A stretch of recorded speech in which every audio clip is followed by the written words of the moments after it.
The fluorescent lights of Logan International Airport buzzed overhead like angry insects. Gemma Holloway clutched her boarding pass in one hand and dragged her overstuffed carry-on bag with the other. Weaving through crowds of travelers who seemed determined to block every possible path forward, she was late. Terribly. Possibly late. Her shift at the Boston Animal Medical Center had run 3 hours overtime when a golden retriever named Biscuit decided that swallowing an entire sock was an excellent life choice. The emergency surgery had gone well, but her carefully planned timeline had crumbled like a sandcastle in a hurricane. Now, she had exactly 7 minutes to make her connecting flight to Miami, where her younger sister Penny was getting married in 2 days. Gemma was the maid of honor, the speechwriter, the dress holder, and approximately 47 other roles that Tenny had assigned her over the past 6 months of wedding planning. She could not miss this flight. Her phone buzzed in her pocket. She ignored it. Then it buzzed again. And again, Gemma fumbled for the device without slowing her pace. Nearly colliding with a businessman who shot her a withering look, the screen showed 12 missed calls from Penny and a string of text messages that grew increasingly frantic. "Where are you? The rehearsal dinner is tomorrow. Gemma, I swear if you miss my wedding, Mom is asking about you every 5 minutes. Gemma." She typed a quick response while speed walking. "On my way. Flight boards in 5 minutes. We'll be there tonight. Stop panicking." The reply came instantly. "I am the bride. I am allowed to panic." Gemma smiled despite her stress. Penny had always been the dramatic one in the family, the one who cried at commercials and laughed too loud in movie theaters and fell in love with every stray animal they encountered as children. The fact that she was marrying Daniel, a quiet accountant who adored her completely, still amazed everyone who knew them. Gate 47. Gemma repeated the number in her head like a mantra. Gate 47. Gate 47. She rounded a corner and saw the gate numbers climbing. 42. 43.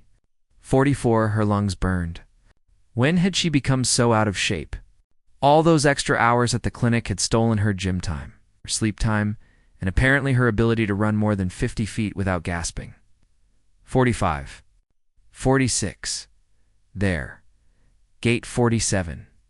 The door was still open, a flight attendant standing at the entrance with a polite smile.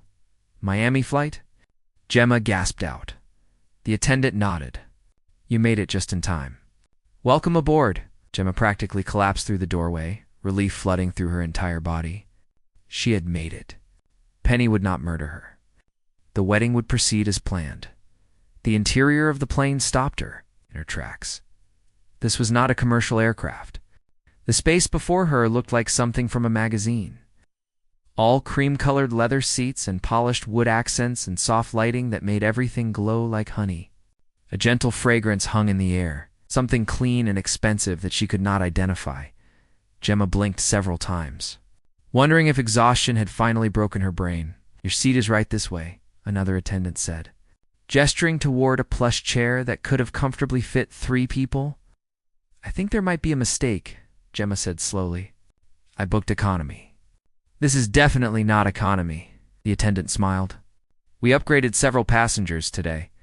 Please, make yourself comfortable. We will be departing shortly." Gemma hesitated. Free upgrades happen sometimes, right? She had heard stories. Maybe the universe was finally giving her a break after that. Brutal shift and the mad dash through the airport. She sank into the leather seat with a sigh that came from somewhere deep in her soul. The cushions seemed to embrace her, molding perfectly to her tired body.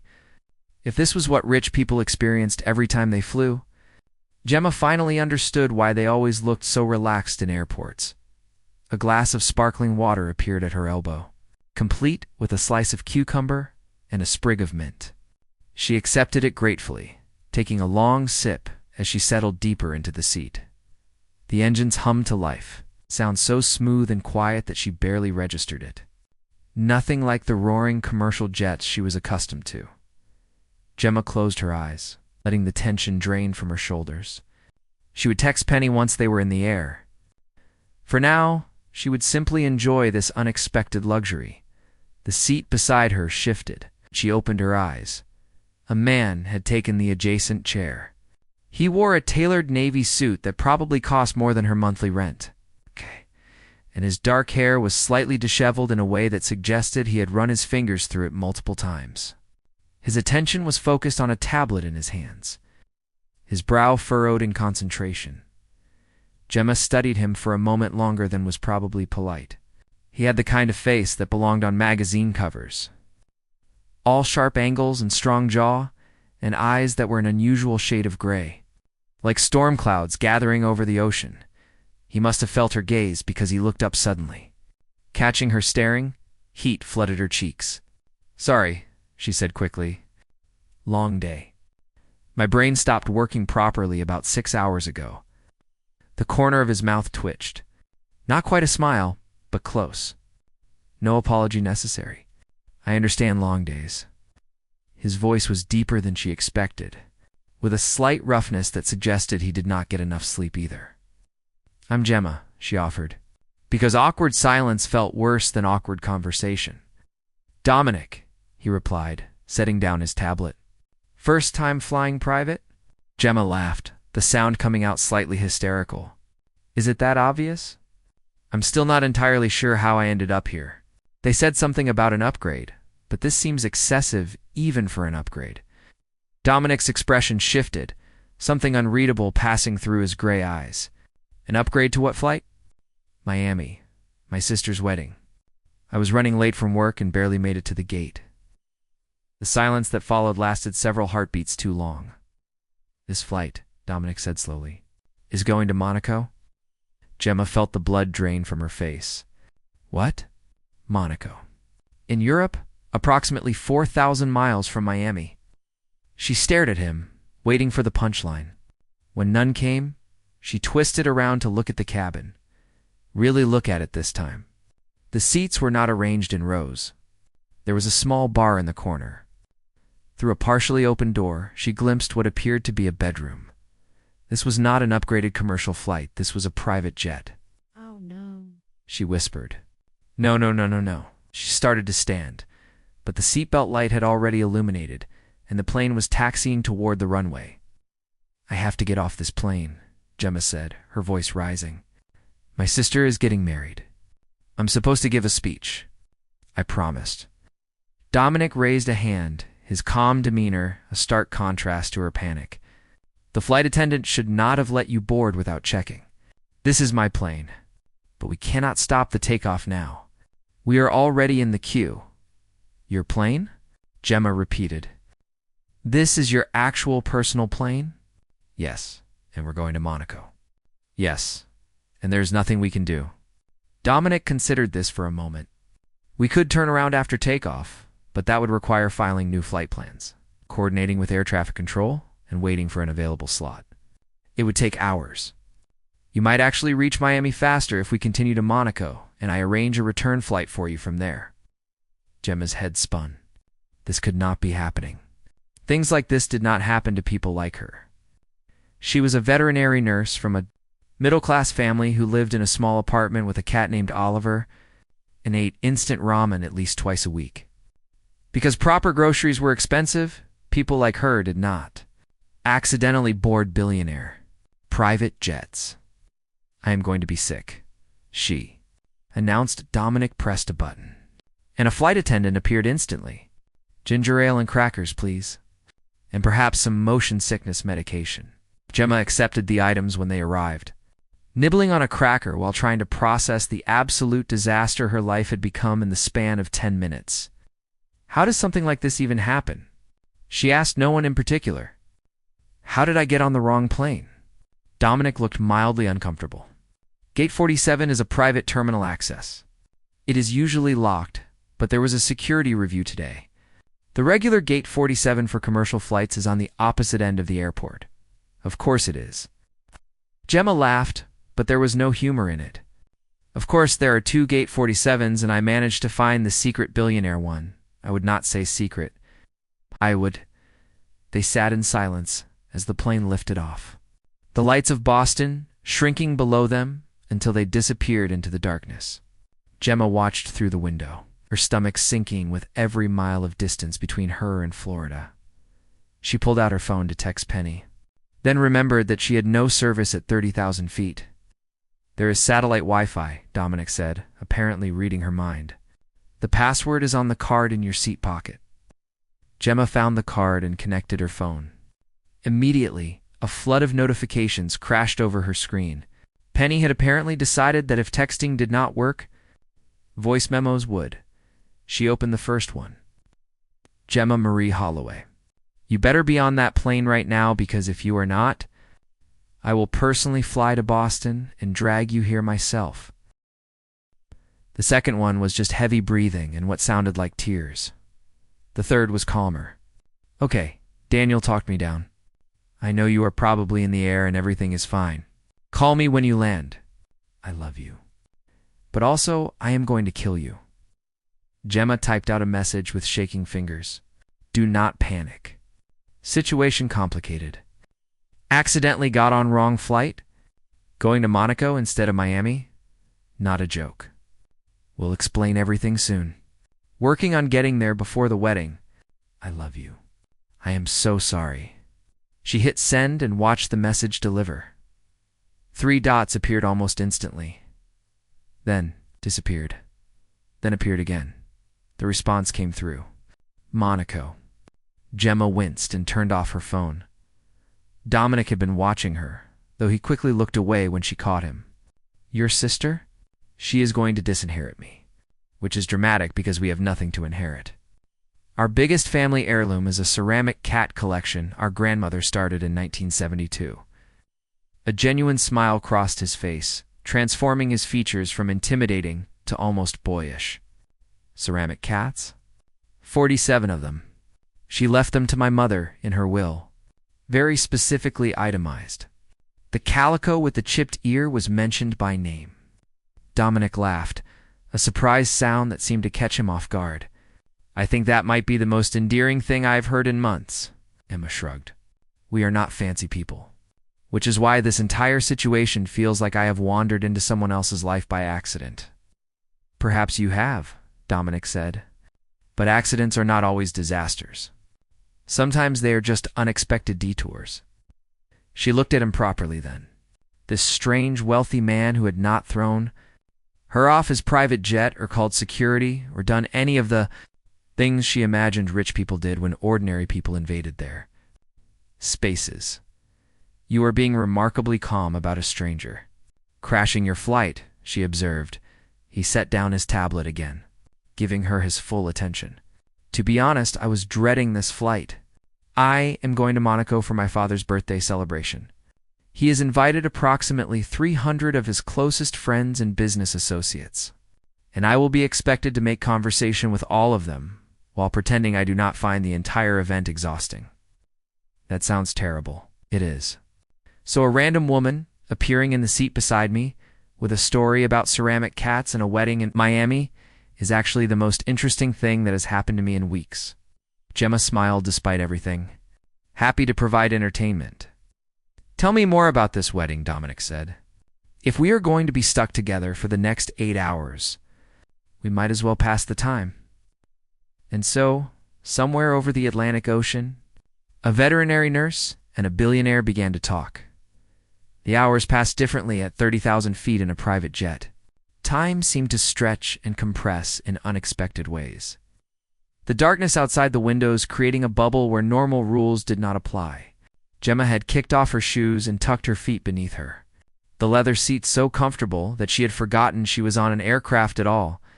Dominic had loosened his tie and rolled up his sleeves, revealing forearms that Gemma was definitely not noticing. He had ordered them both dinner from the onboard kitchen, an actual kitchen with an actual chef. And they had eaten grilled salmon and roasted vegetables while discussing the most random collection of topics Gemma could imagine. "So you were telling me," Dominic said, leaning forward with genuine interest, "that a parrot once bit you so hard you needed stitches. And you still went back to work the next day?" "His name was Captain Feathers, and he was going through a difficult time," Gemma defended. "His owner had just gotten a new puppy, and Captain Feathers felt threatened. I understood his emotional state even if I did not appreciate his methods." "You have a very generous interpretation of animal behavior. Animals are honest." They do not pretend to like you while plotting your downfall. If a cat hates you, you know immediately. There is something refreshing about that. Dominic considered this. I wish I could say the same about the people I work with. Tech industry. How did you know? Gemma gestured vaguely at everything around them. Private jet. Tablet constantly buzzing with notifications. The slightly haunted look of someone who has spent too many hours staring at screens. Also, you mentioned something earlier about servers, and I just made an educated guess. He smiled that surprised smile again, the one that made him look younger and less guarded. Guilty? I founded a software company when I was 23. It grew faster than I ever expected. What kind of software? Medical record systems, primarily. We help hospitals and clinics manage patient information more efficiently. It sounds boring when I say it out loud. Gemma straightened. That is not boring at all. Do you have any idea how many times I've wanted to throw a computer out a window because the system crashed in the middle of updating a patient file? Medical software is the bane of my existence. And also occasionally my savior. It depends on the day. Which system does your clinic use? She told him, and he winced. That is not one of ours. But I understand your frustration. The company that makes that system prioritizes profit over usability. Their interface is designed by people who have never actually worked in a medical setting. Finally, someone who understands. Gemma threw her hands up dramatically. I have been saying this for years. You cannot design software for nurses without talking to actual nurses. We are the ones using these systems 12 hours a day. We know what works and what makes us want to scream into the void. Would you be willing to consult? The question caught her off guard. What? Consult. For my company? We are developing a new veterinary module, and we need input from people who actually work in the field. I could arrange for you to meet with our design team. You are offering me a job because I complained about computers? I am offering you a consulting opportunity because you have valuable expertise and strong opinions about user experience. Those are qualities I look for in collaborators. You met 3 hours ago. Some of my best business decisions have been made faster than that. He paused. This is not a requirement, obviously. You are under no obligation. I just thought you might be interested. Gemma did not know what to say. In her experience, wealthy people did not offer opportunities to strangers they met by accident. There was usually a catch, a hidden agenda, something lurking beneath the surface. But Dominic seemed genuine. Either he was an excellent actor, or he truly meant what he said. I will think about it, she finally answered.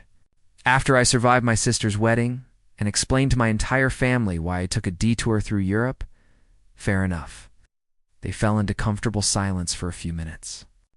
The plane hummed steadily around them, a constant low vibration that had become almost soothing.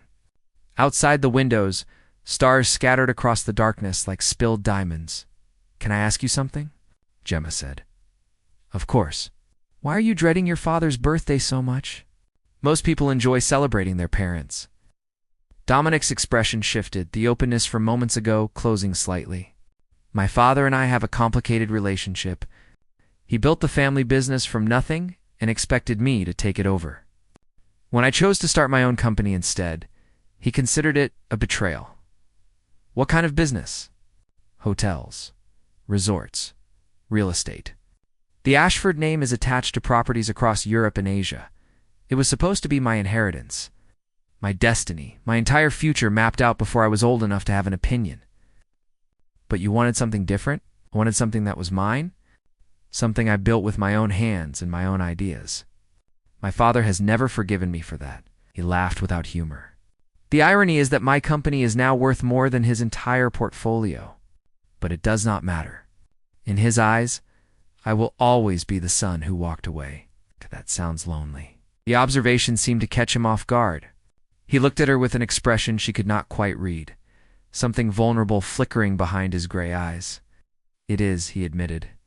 I have not said that out loud before, but yes. It is very lonely. Gemma understood loneliness. She understood working so hard that you forgot to maintain friendships. Coming home to an empty apartment, wondering if you had made the right choices.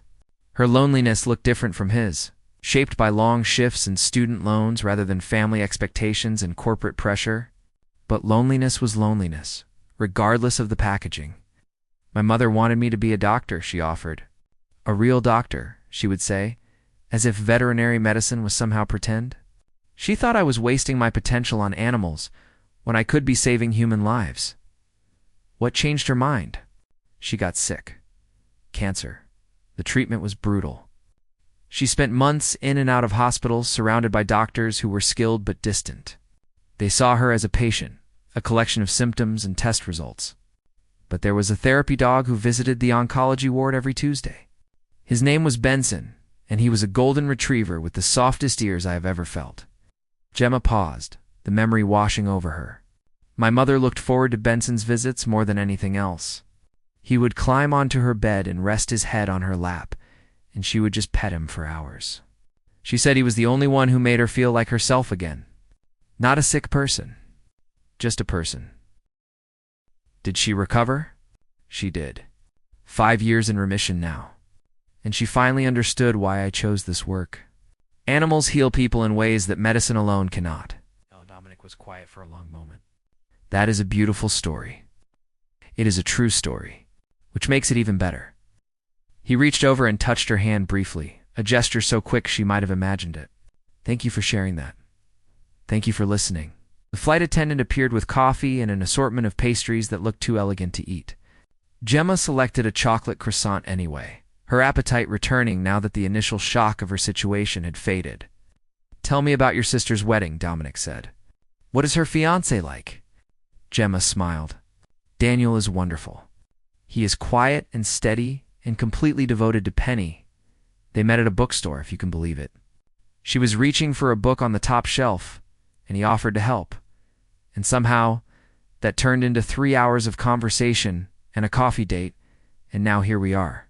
Ooh, a bookstore romance. That sounds like something from a film, Penny would agree. She has always believed in grand romantic gestures and destined love and all of that. I used to tease her about it, but watching her with Daniel made me reconsider. Maybe some people really do find their person in unexpected ways. Do you believe in that? Destined love. The question felt weighted, though Gemma could not explain why.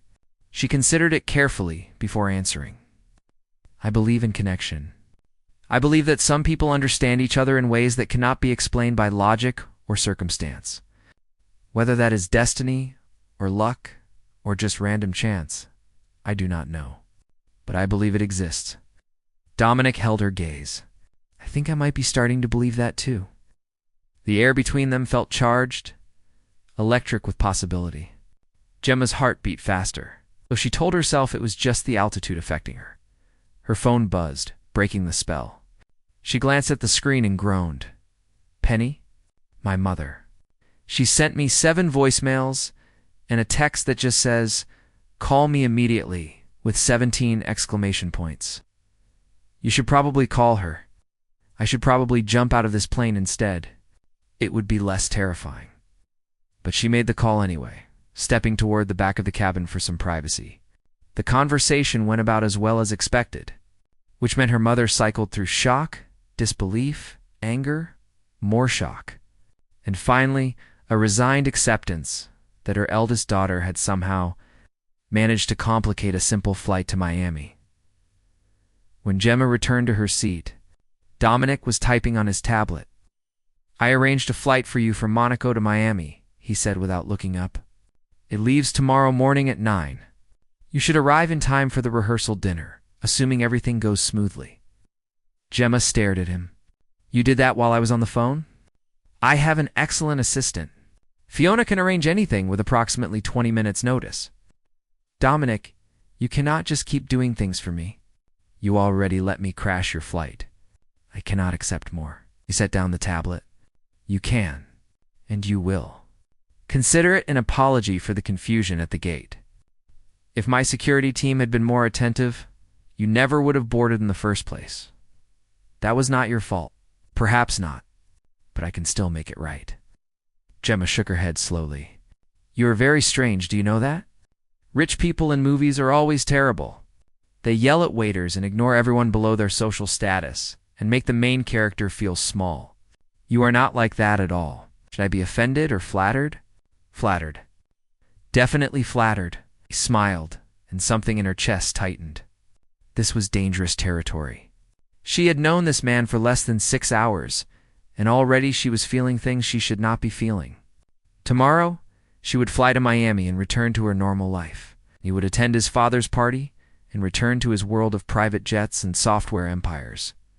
This was a detour. Nothing more, but as the plane carried them closer to Monaco, Gemma could not shake the feeling that her life had just taken a turn she had not seen coming. "Get some sleep," Dominic said gently. "There is a bedroom in the back if you want actual rest. I will wake you when we begin our descent. I cannot take your bedroom. I rarely use it. I prefer to work during flights, please." She was too tired to argue. The past 36 hours had drained every reserve she possessed. The idea of a real bed, even for a few hours, was impossible to resist. "Thank you," she said. "For everything? This entire situation is insane, but you have made it bearable. You have made it interesting," he replied. "That is a gift I did not expect." Gemma walked toward the back of the plane, pausing at the doorway. "Dominic, for what it is worth, I hope things go well with your father tomorrow. Everyone deserves a chance to be understood by the people who raised them." He looked at her with an expression that made her breath catch. "Sweet dreams, Gemma." She stepped into the bedroom and closed the door behind her, leaning against it for a moment to steady herself. The bed was enormous, covered in soft white linens that probably cost more than her entire wardrobe. She climbed in without changing clothes, too exhausted to care, as sleep pulled her under. Her last thought was of gray eyes and an unexpected smile and the strange, wonderful feeling of being seen by someone who had no reason to look. The plane touched down in Monaco. As the sun painted the Mediterranean in shades of gold and pink, Gemma emerged from the bedroom feeling more rested than she had in weeks, though slightly embarrassed about sleeping for nearly 5 hours on a stranger's aircraft. Except Dominic did not feel like a stranger anymore. That was the problem. He was waiting in the main cabin, freshly showered and dressed in a charcoal suit that fit him so perfectly it should have been illegal.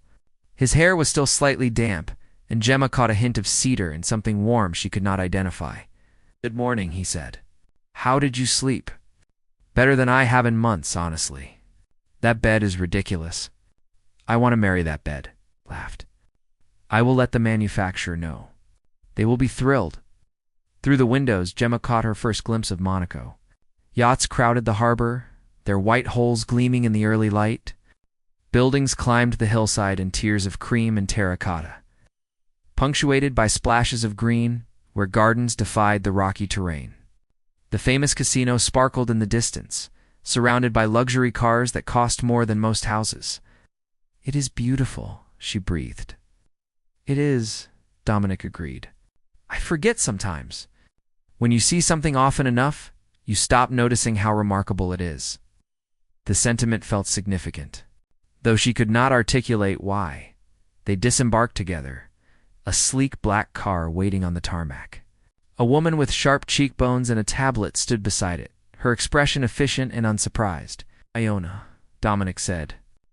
"This is Gemma Holloway. She will need transport to the airport tomorrow morning." Fiona nodded without missing a beat. "The 9 o'clock flight to Miami. First class? I have arranged for a suite at the hotel tonight and a car service in the morning." "That is not necessary," Gemma started. "It is already done," Fiona said pleasantly, but firmly. "Mr. Ashford's guests are well taken care of." Gemma looked at Dominic helplessly. He shrugged as if to say there was no arguing with Fiona. And based on the woman's demeanor, Gemma believed it. The drive from the airport wound through streets so picturesque they seemed fake.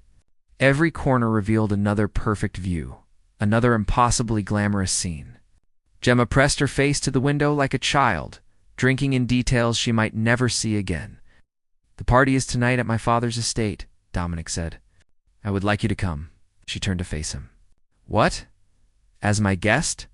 It would make the evening considerably more bearable if I had someone to talk to who did not want something from me." "Dominic, I cannot crash your father's birthday party. That is insane. I do not have clothes. I do not know anyone. I do not belong there." You did not belong on my plane either, and that turned out rather well. She opened her mouth to protest further, but the look in his eyes stopped her. Behind the casual invitation, she saw something vulnerable. He was asking because he genuinely wanted her there, not out of politeness or obligation. "I have nothing to wear," she said weakly, her resistance crumbling. "Fiona."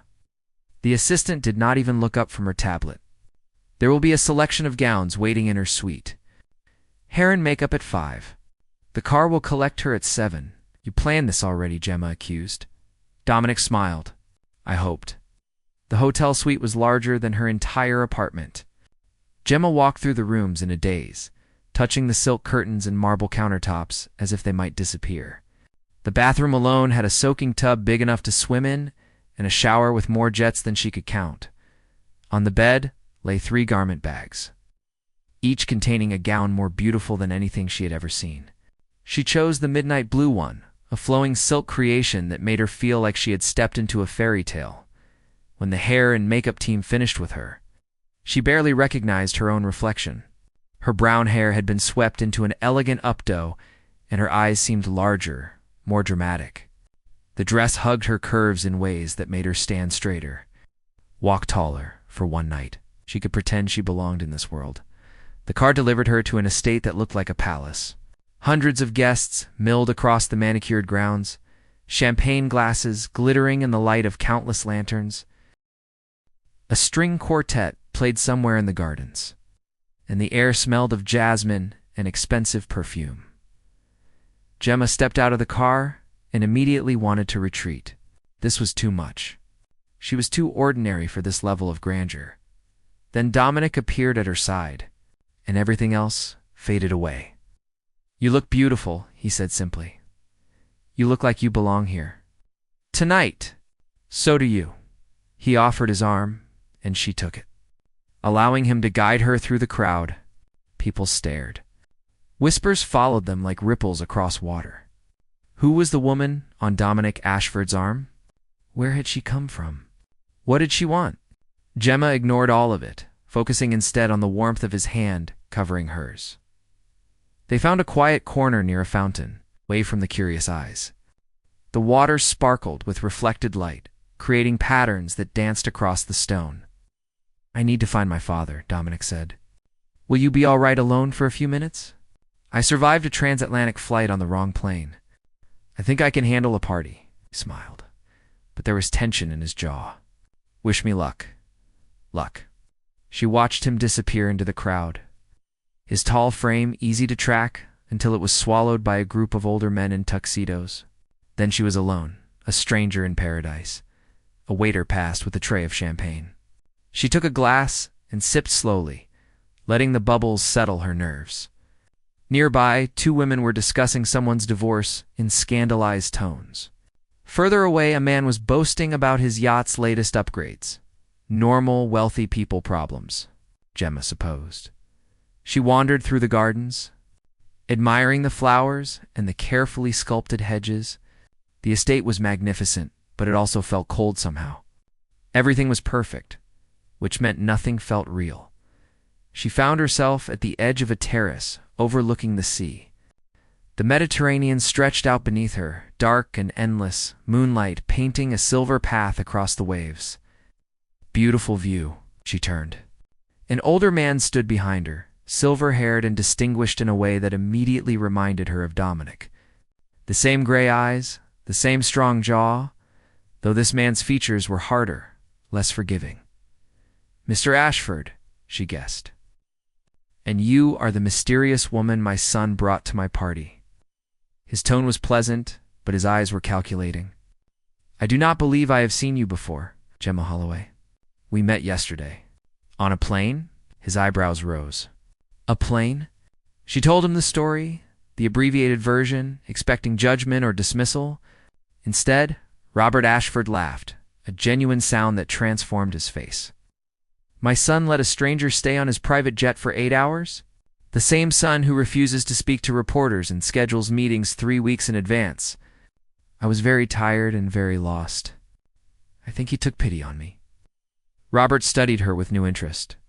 "I think it was something more than pity. Dominic does not bring guests to family events. He barely attends family events himself. Gemma did not know how to respond to that. The implication hung between them, heavy with meaning she was afraid to examine. Mr. Ashford, I should tell you that I am nobody important. I am a veterinary nurse from Boston. I have student loans and a small apartment and absolutely no connections to anyone in your world. I am not after your son's money or his status. Tomorrow I fly to Miami for my sister's wedding, and this whole adventure becomes a story I tell at dinner parties. Robert was quiet for a long moment. Then he nodded slowly. I believe you, he said, and that is precisely why you might be good for him. Everyone in Dominic's life wants something. You seem to want nothing at all. Before she could respond, Dominic appeared at her shoulder. His expression was guarded as he looked between Gemma and his father. I see you have met, he said carefully. Your guest was telling me about her accidental journey across the Atlantic. Robert smiled, but there was something gentler in it now. She is charming, Dominic. Do not let her get away to Isley. He walked away, leaving them alone on the terrace. Dominic exhaled slowly. What did he say to you? Nothing terrible. He seemed surprised that you brought someone. Apparently that is not normal behavior for you. It is not. He moved to stand beside her, both of them facing the sea. I do not usually connect with people. Not genuinely. There are too many motives, too many agendas. After a while, you stop trusting anyone's intentions. That sounds exhausting. It is. He turned to look at her. But you were different from the moment you sat in that seat. You did not know who I was. You did not want anything from me. You just talked to me like I was a person. You are a person. Not everyone treats me like one. The music from the party drifted toward them, slow and romantic. Dominic offered his hand. Dance with me. She took it without hesitation. They swayed together on the terrace, the sea glittering below and the stars scattered above. His hand rested on the small of her back, warm through the silk of her dress. She could feel his heartbeat, steady and strong. This is crazy, she whispered. I have known you for 24 hours. 26, he corrected. I counted. That does not make it less crazy. Maybe crazy is exactly what we both need. He pulled back slightly to look at her face. His gray eyes were soft in the moonlight, all the walls he had built completely gone. Come back, he said. After the wedding. Come back to Monaco. Or I will come to Boston. Or we will meet somewhere in between. I do not care where. I just know that I do not want this to end tomorrow, Dominic. I know it sounds insane. I know we come from different worlds, but I have never felt this way before, Gemma. I have never met someone who made me want to be more than what I am supposed to be. She thought about her ordinary life waiting for her in Boston. The long shifts, the empty apartment, the careful routine she had built to avoid hoping for anything more.